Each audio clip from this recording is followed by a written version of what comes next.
Welcome to Module 1 of your Mental Health First Aide for Wise Coaches course.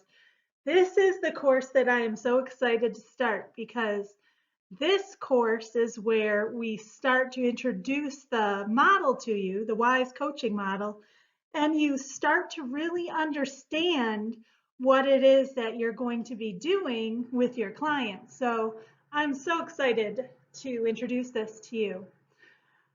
And I like this picture because it was a great depiction of some things that you can incorporate into your programs, dependent upon your niche, which we will flesh out further as we go through this course. So don't worry too much about that if you're still unsure.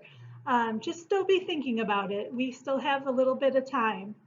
So when we talk about mental health first, in this course, over the next 4 weeks, we're going to talk about your role as a WISE model coach and the role of mental health providers and how we can work together and how we are encouraged in the WISE model to collaborate with mental health professionals.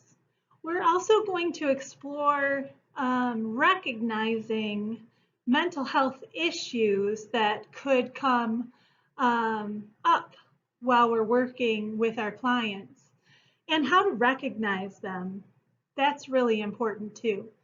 We're also going to learn how to react to mental health crisis should one occur in our presence, either in the arena or on the phone, what you can say and what you can do to support your clients and prospective clients. And once again, not every client that comes to you will be appropriate to work with. So that is another thing that you want to keep in mind. We're also really going to flesh out what your policy is going to be, and you're going to start writing that and how you're going to prepare your business for the safety of your clients, the safety of the business itself, and the safety of yourself and your horses in this area. So those are some of the things we're going to work on over the next 4 weeks. One really important imperative thing to understand is that WISE coaches are not mental health professionals. We do not diagnose any conditions and we do not provide treatment for any mental health issues. We do not provide treatment of any kind, really. Most mental health professionals are master's prepared and they have licensing and credentialing stipulations. There are many specialties and subspecialties that we're not going to go into, but there is a reference in this module so you can look and have that available to you. It's not necessarily important that you know every role and specialty and professional in the field, just that you know where your role is and how the mental health professional can support you and your clients in a collaborative relationship. Therapists are going to use a range of strategies and tools to help support their clients. And like us, they use different strategies to support their thoughts, emotions, and actions. But they are coming from a different perspective, from the perspective of making sure that the client is mentally and physically healthy and that they are not harming themselves with those thoughts and behaviors. So professionals that can help your clients in a crisis, and this is really just scraping the surface. There's your primary care physician, and they can obviously prescribe medications. There's your mental health professionals, such as social workers, psychiatric nurse practitioners, and counselors. And there are many levels of professionals in that area. And psychiatrists I wanted to mention because aside from the primary care physician, Psychiatrists can also prescribe medication to help treat severe mental health issues. But there are a lot more professionals than that. And again, there is information in your module about that too. Um, the mental health professional's client is potentially persistently mentally ill. They need to understand and learn how to manage a mental health challenge. Maybe they're newly diagnosed with bipolar disorder or depression, or they've had some sort of trauma. They may need medication and behavioral therapy to manage some things that are going on in their life and behavior that they're exhibiting. And they may not be ready to work with a coach. They may need more support than we can provide. And we do not work out of our expertise. We are always working with someone that is relatively balanced and healthy, or they have support of their therapist, and we have a collaborative relationship with them. So collaborative relationships between your coaches and your mental health professionals are really important and very helpful. And I don't want you to discount this or to think that we can't work with a therapist, because it is a great advantage to both our clients and to us, because they have the education needed to really assist us in navigating situations that might come up. That's one reason that I made sure that wisdom counseling is available to you in an advisory capacity, and our therapist is here to help you.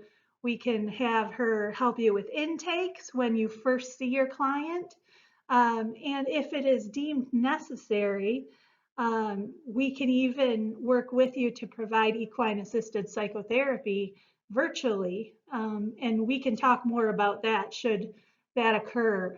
We have some different plans and different ways that we can work that. But make sure that you do understand that we do have resources here available for you to support you and your clients with mental health. Collaboration can also really help you prevent future problems and challenges, or just help you work through, kind of sticky areas. You can get advice for working out your roadmap and your plan of working with your client.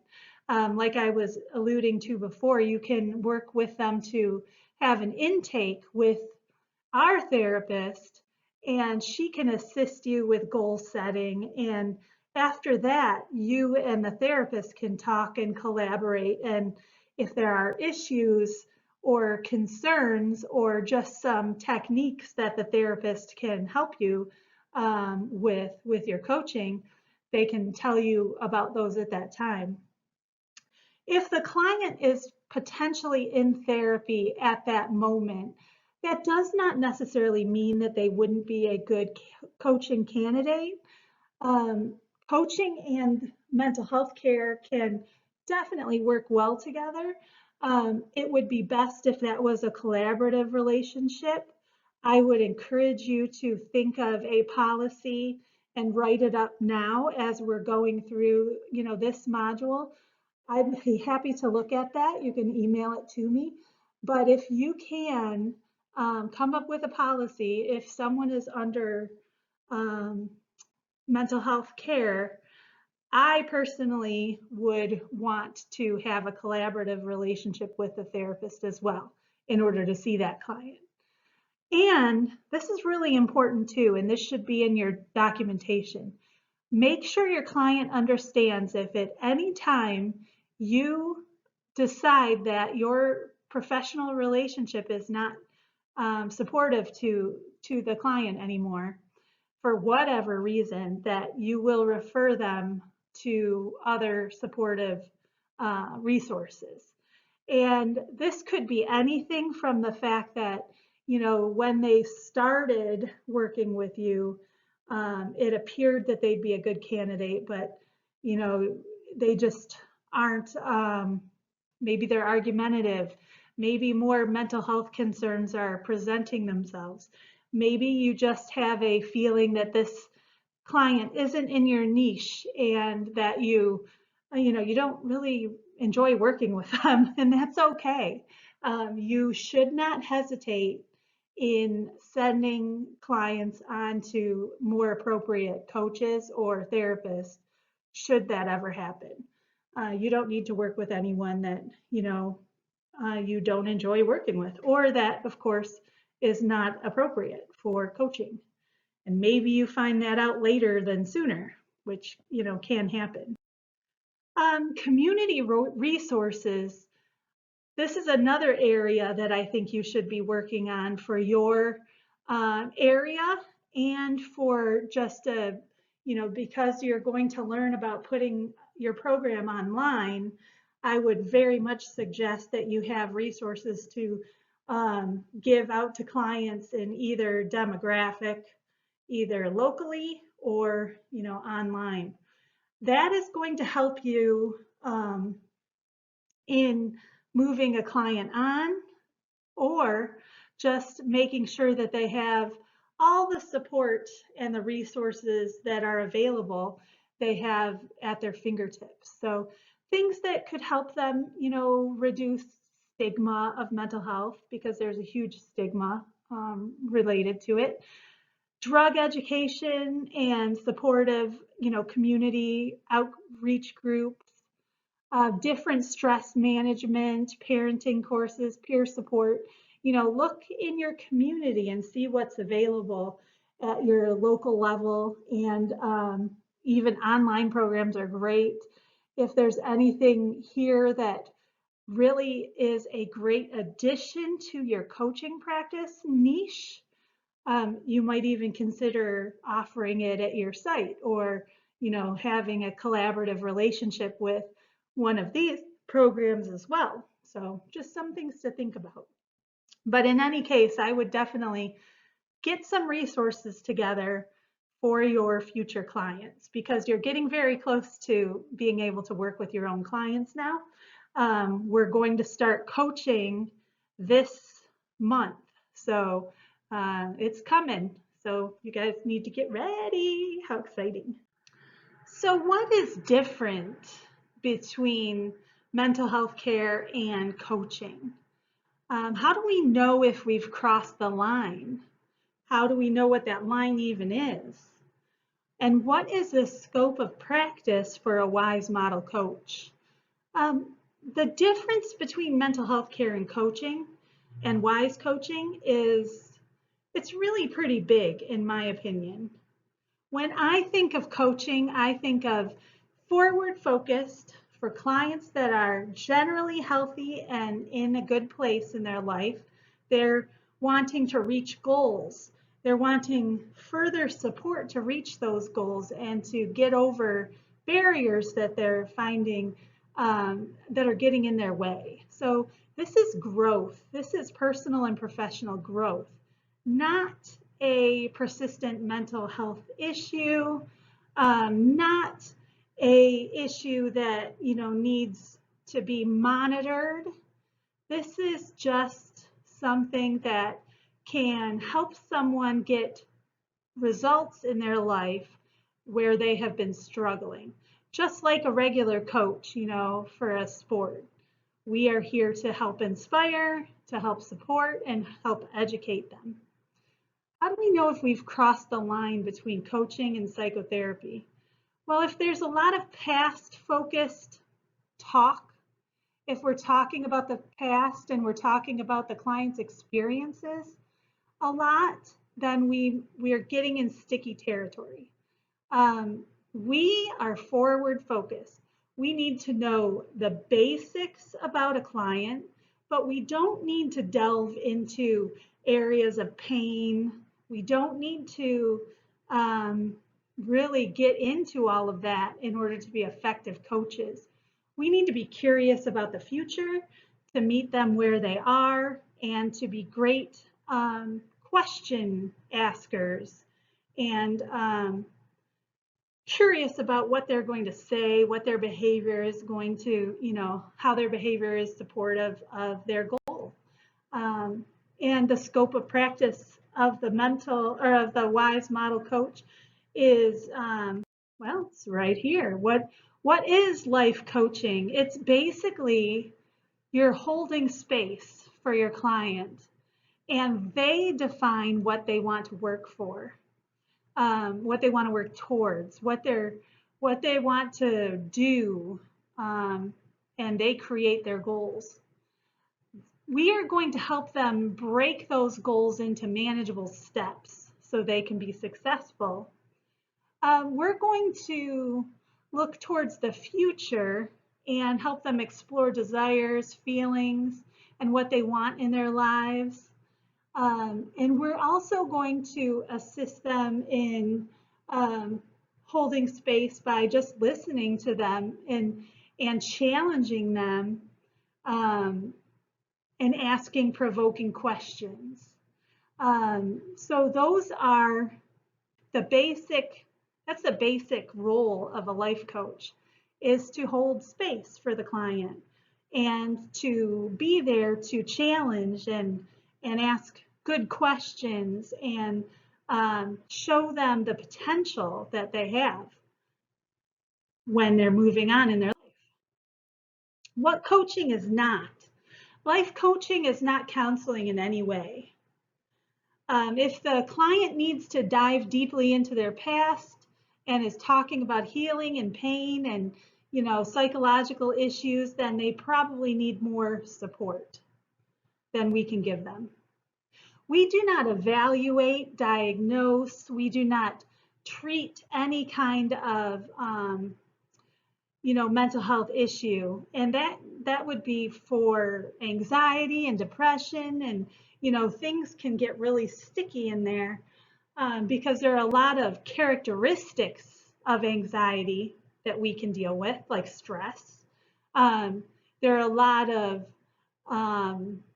characteristics of depression that we can help with, like feeling not good enough. There are characteristics of a lot of things that we can deal with, but we do not diagnose. We go from what the client says. And then the client basically, whatever they say goes. We do not tell them they're wrong. We stand in curiosity.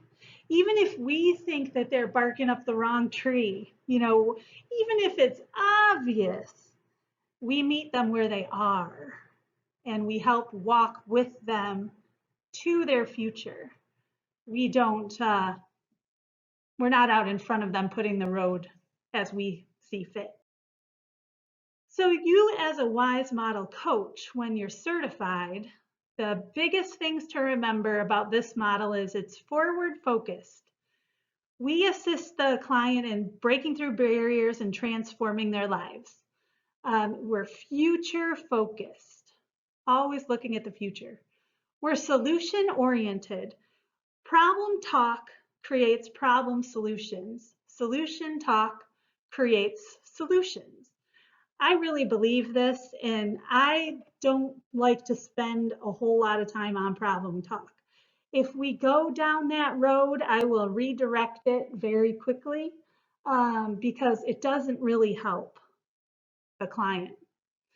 We're also client directed. We meet them where they are, and this is sometimes really hard. Just like in the horse arena, we have to sit back in curiosity and let them lead. Let the client show you where they are and respect that enough to not push them because we might push them in the wrong direction, and that, of course, is not what we want to do. The WISE model is based on thought work and brain science. It's always positive, and it is also working from the coach being an expert in clean language, questioning the client in such a way that it does not help, it does not cause the client to um, pick up our own ideas of what should be happening, or our own interpretation of things. You'll learn more about clean languaging later. And we always work with wisdom and intuition, the client's wisdom and intuition. That's how they know where we should be, focusing. Their inspiration, and we support them with that inspiration, and their strength and education. So this is both for us as coaches when you develop your program and your program curriculum for each client, and it's for your clients. Wise coaches are generally doing the best that they can wise coach clients. They are generally doing the best they can under difficult circumstances. So, they might not be able to give you more than they're giving you, and we can't really push them further than they're willing or able to go. Generally, our clients are well balanced and mentally, doing fine. They want to work on their future. They want to meet goals. They're they're invested in their ideas. They don't see past their present circumstances. It's not our job to lead them through their circumstances to their goal. It's their job to get there. It's our job to structure our sessions so we're questioning, we're bringing up ideas and solutions that are supportive of them getting to the outcome that they're seeking. Generally, our clients want to be ethical, courteous, polite, and honest, and they want to improve their lives. If you see clients that are not necessarily acting ethically, you might consider that they need more support than you can give them. Generally, they want to get along well with others. If you find someone who's really argumentative, again, you might want to look into why that is. You might want to consult with our therapist and make sure that you're working with an appropriate client for coaching. And as you do this more, you'll get more and more in tune to areas that, are a little gray, and you might want to provide other resources for that client. Generally, they want to be accepted and belong, and they want to make their lives better. That is the wise client. They are well rounded. They may be professional, clients, and we can work with personal and professional goals. So whatever your niche is, there is a clientele for you. That's one of the really cool things I think about the WISE model. The inner wisdom and intuition of our clients. We have to be able to tap into our clients' inner wisdom and intuition. They need to be able to voice that to us. We do not pick what we think they should be working on. We meet them where they are and work on their goals, not what we think they should be working on, but what they're really ready to address. Maybe they're they're able and ready to deal with one issue, but they're not quite ready to deal with one of the more major issues. And sometimes it might, kind of come together like a domino effect. That one good turn kind of pushes the other domino down, and there's a positive effect across the board in many areas of their life. Maybe when they meet one goal, then they'll be ready to meet and work on the next goal with you. So whatever happens, we do not diagnose our clients. We are just holding space for them. We also are here to find our clients' inspiration. We're curious and interested in what inspires our clients. And we want to make sure that we incorporate that into their sessions as much as possible, because that's going to help us get the outcomes that the client deserves. That's the reason that we've been hired. So clients, wise coaches work with clients and their strengths. So what characteristics does the client show that can help support them as they reach to obtain their goal? We use these strengths to inspire our clients to keep going when things get hard. We use it to structure their work and their sessions, so it's something that is appealing to them. And something I've learned over the years in education, things really work for your students when they're personal. And if you have made the attempt to make the sessions personal based on their inspirations and their strengths and their inner wisdom, then the client's relationship and trust is going to develop. And you're going to get a lot further with them that way.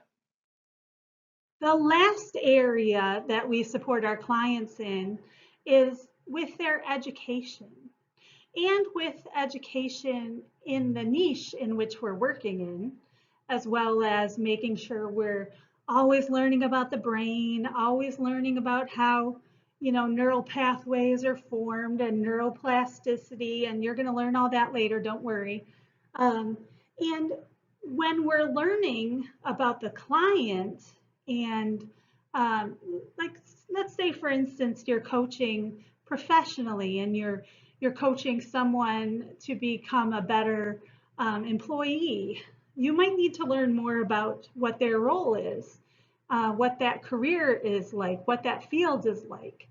And if you are working with a different niche or maybe someone kind of out of your usual realm of clientele, you might need to do a little bit of research on that so you understand your client well. One of the things I've learned through years and years of education and being a professor is that education really works when you make your courses personal. When your courses are personal to the student, they are invested and they feel safe and they trust you and they are willing to approach you with any concerns and problems. I think this is very similar to the coaching relationship. You need to develop that trust, and you need to do that by speaking their language and understanding their challenges, so you can support them as they work towards, changing. Otherwise, you're just always going to be missing the mark. You're not going to understand what's important to them and how to best help them reach their goals and obtain, real lasting change in their lives. So as this course progresses, it's going to get more serious. Next week, we're going to talk about the different mental health concerns that we have in society, how you can recognize them, and what basically we will do when there is a crisis that we are witness to, how we can best support our clients and prospective clients and other people as they come to us and to seek care in coaching. So I wanted to introduce this area of mental health first aid to you by making sure you understood your role and the role of mental health professionals in coaching and psychotherapy. So that is what we're going to talk about this week, and there are more items in your module for you to look over, and I'll see you in your Facebook group. All right, guys, thank you. Have a good week.